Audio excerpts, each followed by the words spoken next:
Hi, this is Aaron Jerome Electronics. It's time to put together another video, YouTube video, this time on Demorgan's theorem. You are listening to Franz Ferdinand with his song 41 Feet. No, I think it's just 40 feet. Oh well, 40 feet. Great artist, great voice, very creative. You should give him a listen sometime. But for us, we're going to get down to business. Okay, Demorgan's theorem. Before we get into Demorgan's theorem, I want to show you a couple of things. First, for example, this is the worksheet that I have students work on as I show them the answers. But just to have them watch what I do and write things down, they don't learn. I have to strongly encourage students, please try to work ahead of me. Then when you get stuck, you have found a learning opportunity.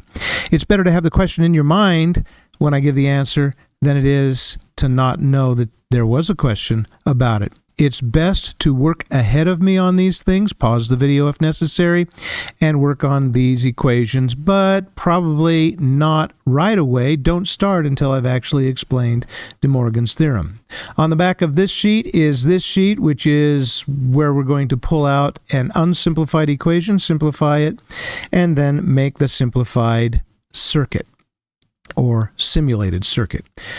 Before we do that, I need students to have a warm-up because it's always been a couple of days since they have done what we talked about last time, and what we talked about last time was Boolean simplification. So this is just an equation.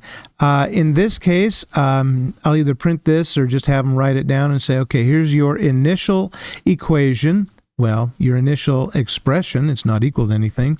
And then this is the simplified final version. Can you get from the initial state to the simplified version? So, if you want to work ahead of me on this, pause the video now.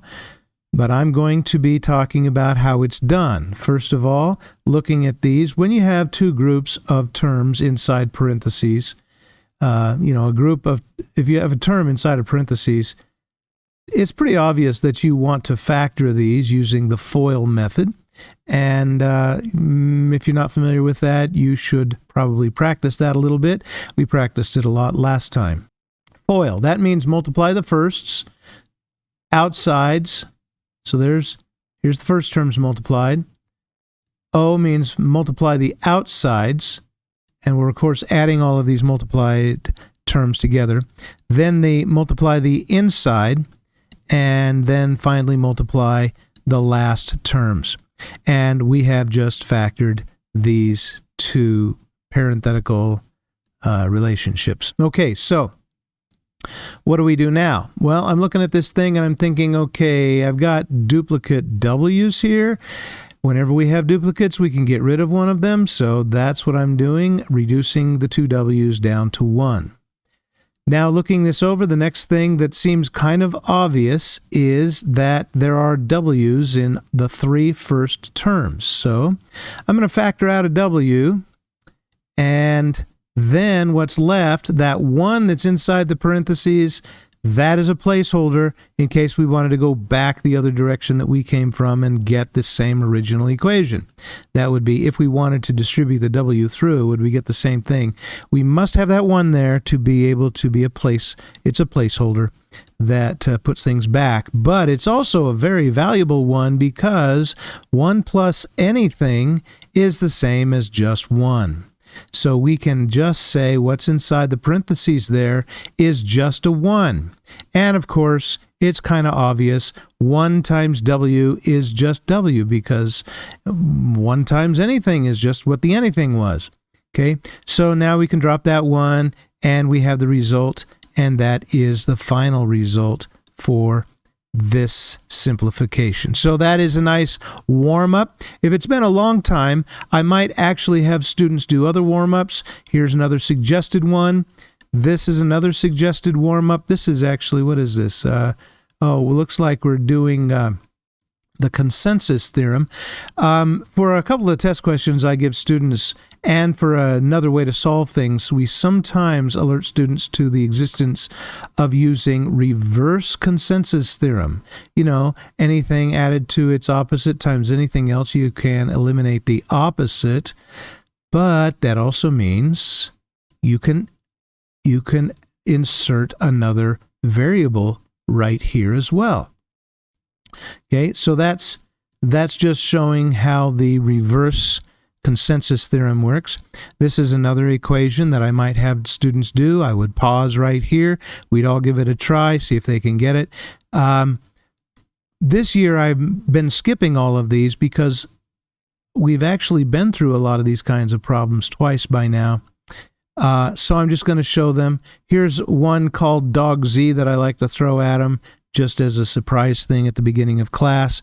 Dog Z, can you simplify this? I'm about to show the answer to this, so if you want to work on it, you should pause the video now.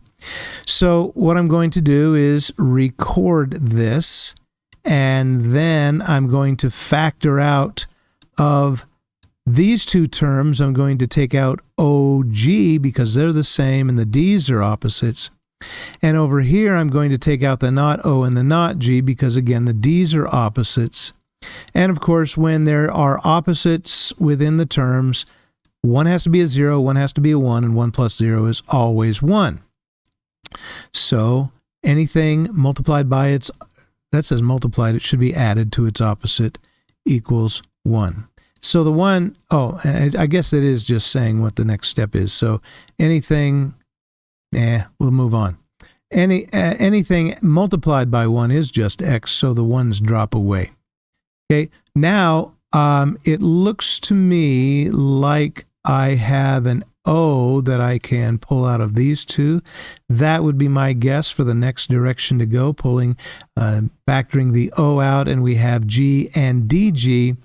If you take a look at that or even rearrange it, you could rearrange it so that it is in more of a consensus theorem direction. Put the G over here, the D over there, trade places with the D and the G. Then you've got anything added to its opposite times anything else. You can kill the opposite.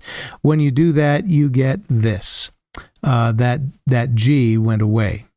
Now, I think the next thing I can do is redistribute that O, and then I think I've got the answer. I don't see any variables that are sames that could be distributed or factored out, and any opposites that could be eliminated, which is the real trick, is find opposites. We do have, well, that looks like another consensus theorem. If I were to put a parenthesis around here, it's not a consensus theorem because I would have to somehow extract this O before I'd have something added to its opposite times something else. So there's not much else I can do other than maybe alphabetize the answer. And alphabetization, I suggest that to students because sometimes when I give a multiple choice test, I will have the answer in alphabetized form. So just so that they're aware of this. Okay. That is the review of Boolean simplification that we learned from George Boole. Now we have to introduce Demorgan again. Demorgan, Augustus Demorgan, he was born in 1806, died in 1871. He was a college professor. When he was 7 months old, mysteriously he went blind in one eye and was blind in one eye his whole life. I tried to look at his picture here. I can't figure out which eye it is. But he was a true knowledge seeker, and that's something that matters to me. I probably say this more than I should. A true knowledge seeker is somebody that doesn't just believe something that seems unbelievable because somebody said it. Always ask questions. If you are a question asker, if you are a skeptic, then you are a true knowledge seeker. George Boole and Augustus Demorgan were both true knowledge seekers.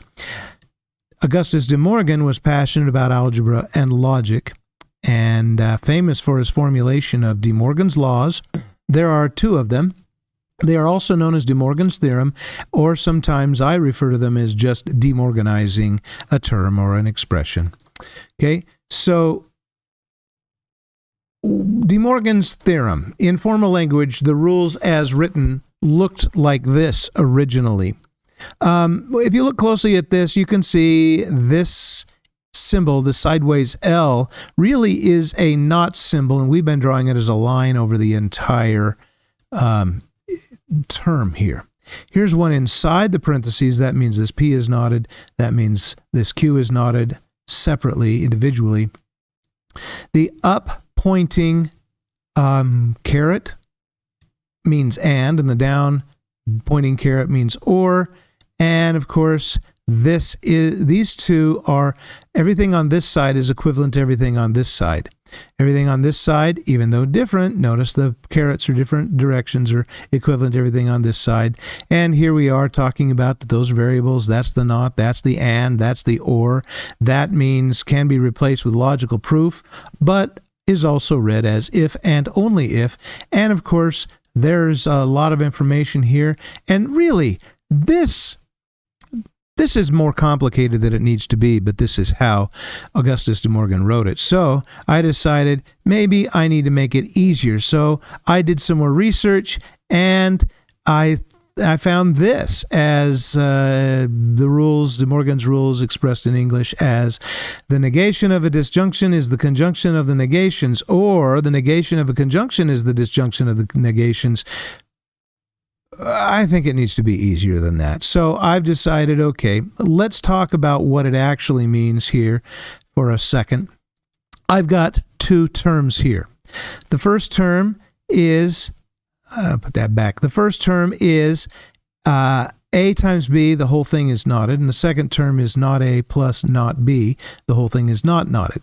Now, whenever you slice a long knot like this, that's above a sign, if you change the line above the sign, you must also change the sign beneath, and to keep the same value.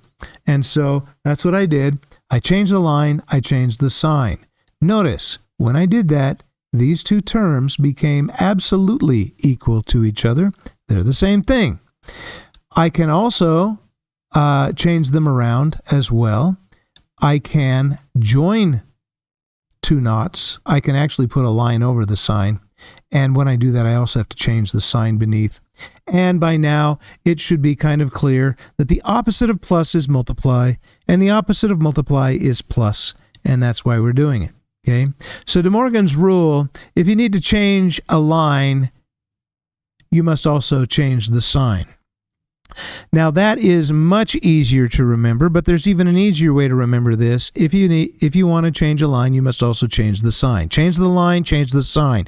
It rhymes, and it's useful because it rhymes, and it actually works. This is a really important tool for simplification, and this is Augustus Demorgan's contribution to simplification. Let's talk about it a little more. I've got two. These are not equivalent equations. That's why we've got a line through the equals sign. But a lot of times, students will look at this and say they are equivalent because this has two lines, especially if the multiplication is implied and you don't even see the sign. A lot of students are tempted to just draw a line over that. But this is not the same as this. We'll look at the multiplication version here in just a minute.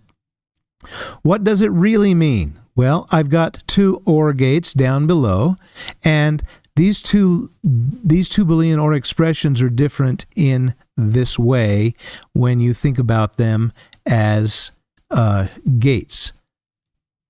This one has a NOT gate. The one on the left has a NOT gate on the output of the gate, meaning first you add A plus B, and when it comes out, you NOT it after that. On the other hand, this one on the right is implying that we're going to invert A and then invert B and then add them. And of course, they will come out as an added inverted A and an added to an inverted B. Okay? So here A and B are added first, then they go through. The result is flipped after they come out. On this one, A and B are flipped first, and then they are added together, but not flipped again as they come out. So they are different, and notice how the difference has a lot to do with the location of the NOT bubbles. Okay, so just something you probably should keep in mind. The multiplication version of this is also very similar. The same is true with Boolean AND expressions. They're not equal. They're not opposites. These two are not equal or opposites. It has to do with where the NOT gates are placed in reference to these AND gates. Here, A and B are multiplied first, and then the result is flipped over.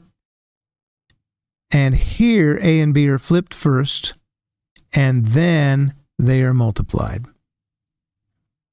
So they are different. They are not equivalent. Remember, they would be equivalent if when you change the line, you change the sign. Okay. Here is another way to look at it, only using truth tables. We've got an AND gate here and the general AND truth table. So 0 times 0 is 0. 0 times 1 is 1. 1 times 0, I'm sorry. 0 times 1 is 0. 1 times 0 is 0. And 1 times 1 is 1. Okay. So now, on this other side, we want to invert A and B. Remember, you invert A and B before you go into the AND gate, right? And so I'm going to invert those to say, before we multiply them, this is not OR here, this is still AND, but it's going to end up being an OR, and that's why there's an OR up there. Okay, so to invert A, I've got to change that 0 to a 1, and that 0 to a 1, and that 0 to a 1, and that 1 to a 0, 1 to 0, 0 to 1, and 0, and 0. Now, also notice that what we just did was count backwards. 0, 0, 1, 2, 3, or 3, 2, 1, 0.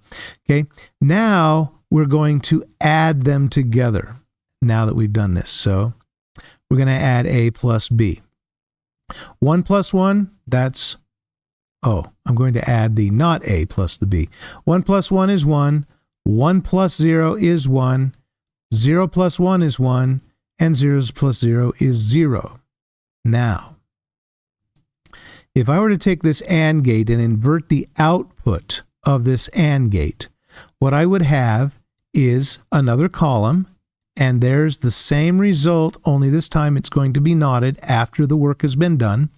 And so 0 knotted becomes a 1, 0 knotted becomes a 1, 0 knotted becomes a 1, and 1 knotted becomes a 0. Now, what we've done is we have demonstrated that if we multiply and then invert, what we ended up with is the same result as if we had inverted each individual variable and then added them together, because notice these two columns are equal to each other. The same is true with addition, just doing the same thing over here. 0 plus 0, 0 plus 1 is 1, 1 plus 0 is 1, and 1 plus 1 is 1. True plus true is true. And I'm going to invert the inputs here, which means I have to flip all of these inputs over again to their opposites. And then I'm going to multiply them together. So A times B, and so 1 times 1 is 1. Oh, I got to do the inverted. Okay, now, not 1, or 1 times 1 is 1. We inverted, they used to be 0, so then now they're inverted zeros and they're 1s. So 1 times 1 is 1. And 1 times 0 is 0, 0 times 1 is 0, and 0 times 0 is 0. And if I put the not bubble on the outside of the OR, that means I'm just going to have a new column here, and invert the result here.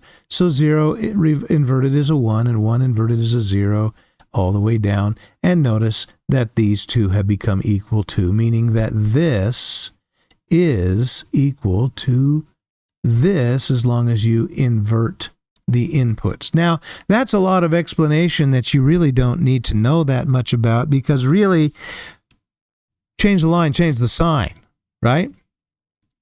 Now, something else, another thing that Demorgan kind of brought to our attention is Rule 2. And that's a pretty simple one. Double knots cancel. Anytime you see double knots, they cancel out. Or another way to say that is even number of knots, if there's a bunch of them, well, you can cancel them out 2 at a time. Odd numbers, cancel them out 2 at a time until there's only 1 left. So those are the 2 rules. Here they are restated. Change the line, change the sign, and double knots cancel. That's really what we need to know. Now we're going to go to the practice sheet and practice what we have just learned about Demorgan's theorems. Okay, so here is the first equation on your worksheet. And what you should do is stop the video and see if you can step through the iterations, and that's one. If you skip iterations, that's one reason why students get wrong answers. So make one change and then rewrite. Make another change, rewrite, etc. So if you look at this, you can see probably that, well, you know, there's a pattern that I've noticed that has emerged. And the pattern is to first show the multiplications that are implied. So I'm going to do that. Then I'm going to eliminate any double knots. So this, I remember this as show the dots, double knots. So I'm going to eliminate the double knots. They're over the W. Now they're gone. And then lines and signs. Change the line, change the sign. We're going to change the line above that dot, and that changes the sign to its opposite as well.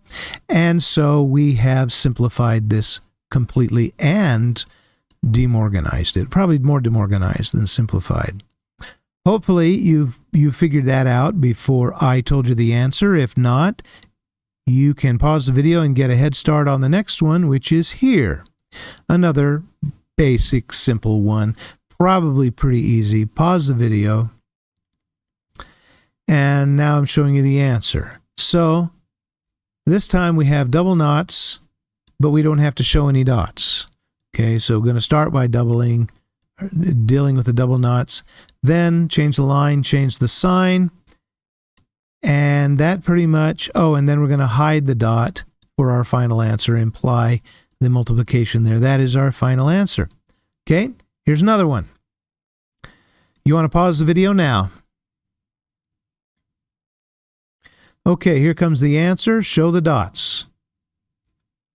There was only one. It's right there. Now, we're going to deal with the double knots. Where are the double knots? Above the X and above the Y. Just eliminate the double knots. The double knots cancel each other out, and that's what it looks like now. Okay, lines and signs. We need to change the lines and the signs. There is a line above the plus, a line above the multiplier, another line above the plus. When we've gone through those, changed all the lines and the signs, they should look like this. There they are. The next thing we're going to do is hide the multipliers, imply the multipliers, as well as the unnecessary parentheses. We're going to deassociate this whole thing. We've got this as the answer. This is the final answer. How do we know? Because there are no sames and there are no opposites in the equation.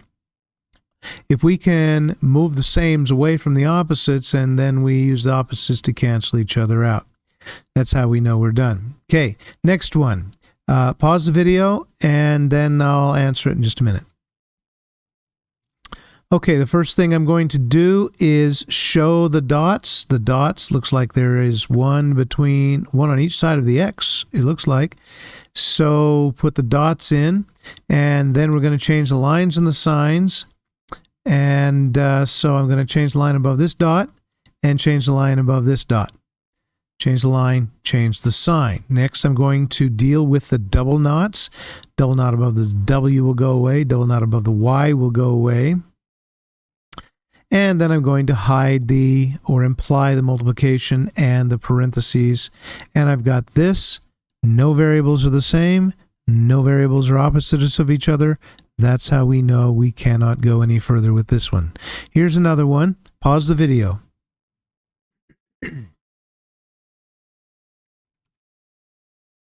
Okay, so hopefully you've worked on this and you've been able to find an answer. Let's see how you did.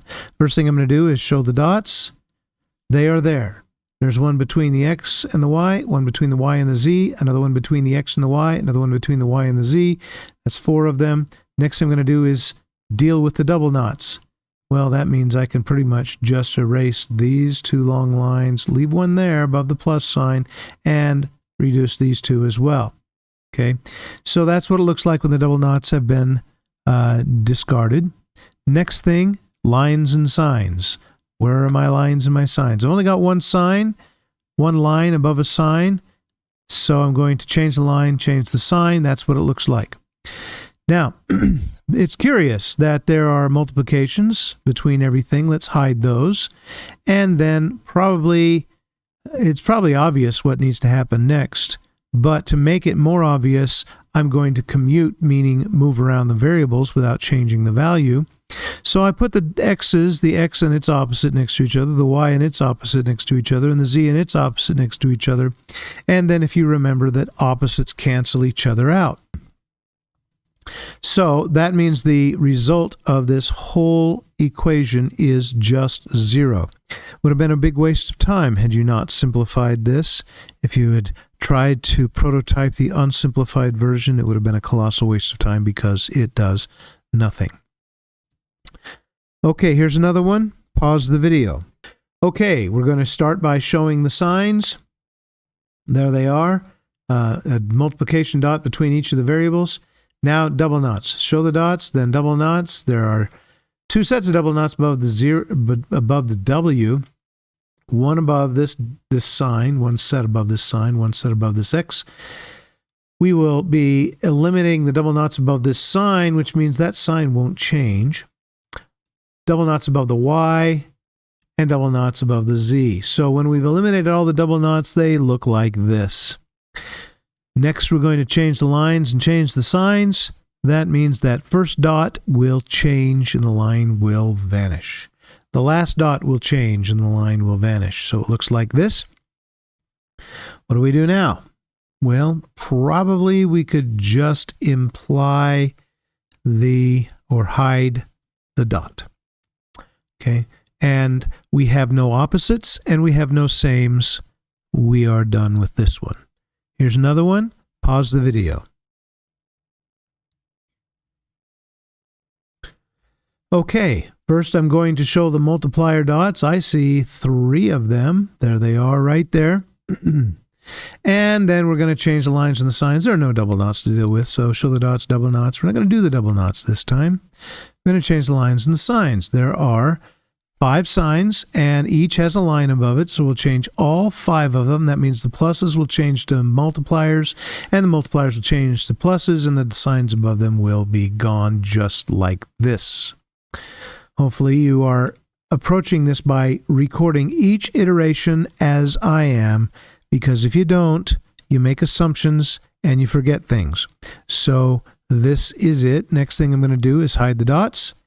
And what can I do here? Maybe I'm going to reassociate. See, what I'm looking at is this not x here and this not x here. So if I associate these 3, I could pull the x's out and I would have a 1 plus not y. And if I reassociate these last 2 terms, then I can factor out a not y. And so let's go with that. So reassociating this way, then factoring out the variable that can come out, the one that's the same. Now I have not y plus 1 and not z plus 1. Well, 1 plus anything is just a 1, so those become just 1s, but 1 times anything is the thing you started with. So this is what it results in. This cannot be simplified any further because there are no sames, no opposites that we know of. Here's another one. Pause the video, try this one. Okay, first thing I'm going to do is show the dots. I've got 1, 2, 3, 4 dots I can show. That's where they go. Then I'm going to deal with the double knots. Show the dots, double knots. Double knots above the W, the dot, and the X, those will go away, and the double knot above the Z goes away, and this is what's left. Now, since the double knot went away above this sign, we did not change the sign because the double knots cancel each other out. Okay, so next thing we're going to do is we're going to change the lines and the signs. There's one sign with a line, there's another sign with a line, another sign with a line. There's 4 signs with lines, 3 of them are multipliers, 1 is an addition. So, change the line, change the sign, looks like this. Now I'm going to hide the parentheses, and I'm going to what? Drop. I'm going to drop the parentheses and hide the multipliers. It looks like this. Now, if we look at this, there's all kinds of things we can do. First of all, we'll need to commute to do it. I could take this not z, put it over here by this not z. I could take this not y and put it over here by this and add it to the wx not y. That I could put the not y where the z is.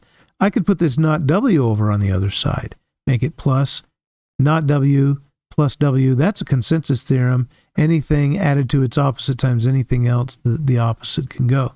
So I'm going to make all of those changes by commuting, moving things around. Now, many of you probably can see that we are really close to the answer, but I'm going to drag it out and make it longer just to teach. Okay, so I am going to, what I did here is I applied the consensus theorem. Anything added to its opposite times anything else, I can eliminate the opposite. And so here the opposite is eliminated. Next thing I'm going to do is associate.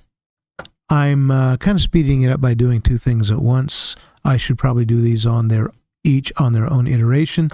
But I think you'll understand this. I can factor out a not y, and z plus not z. One's a 0, one's a 1, so 1 plus 0, that's a 1, right?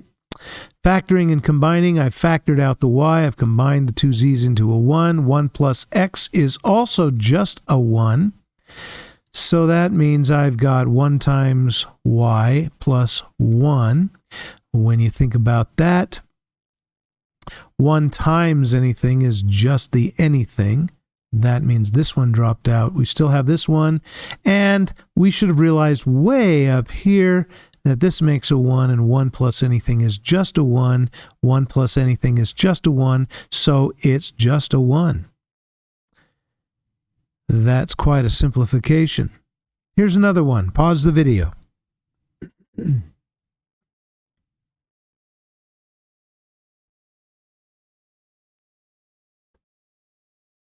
Okay, show the dots. Where are the dots going to be? Hopefully you have already written an iteration where the dots are shown.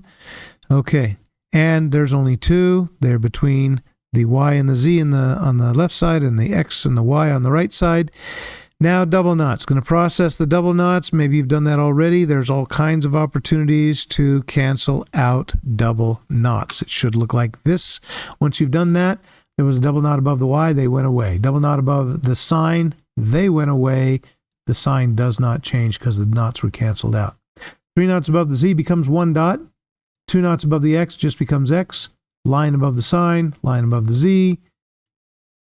2 lines above both the x and the dot and the y, all 2 of those can go away, which means this dot will not be affected by double knots. Line above the plus, line above the z becomes this. Next thing I'm going to do is the lines and the signs. Change the line, change the sign. There is one place here, plus. That'll change the line, change the sign. Here's another plus, change the line, change the sign. I don't see any others, but there was one more. There is this plus, line above the plus, line above here.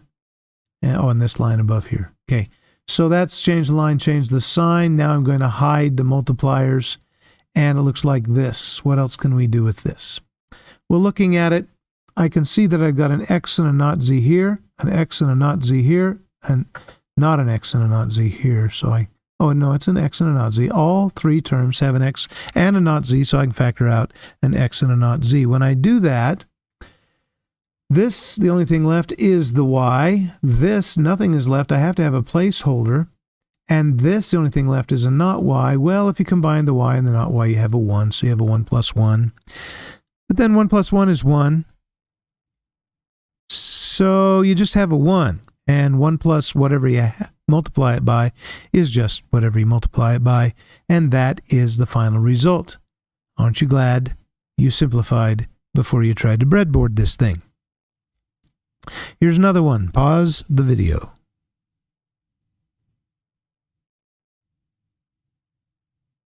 Okay, show the dots. Showing the dots, they're here.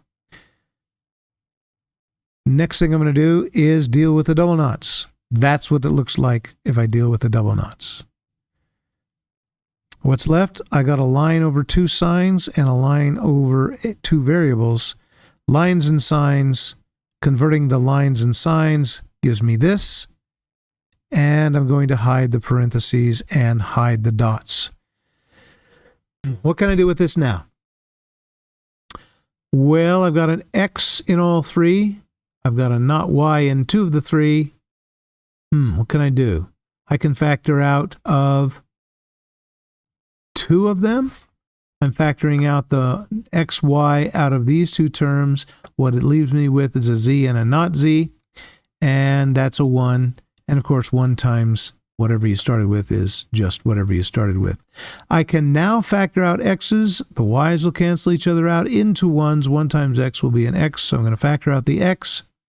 The Y's cancel each other into a 1. And 1 times X is X. And that is the solution. Here's another one. Pause the video. Okay, I'm going to show the dots. There they are.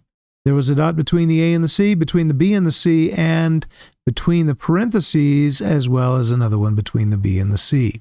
Show the dots, deal with the double knots. Show the dots, double knots.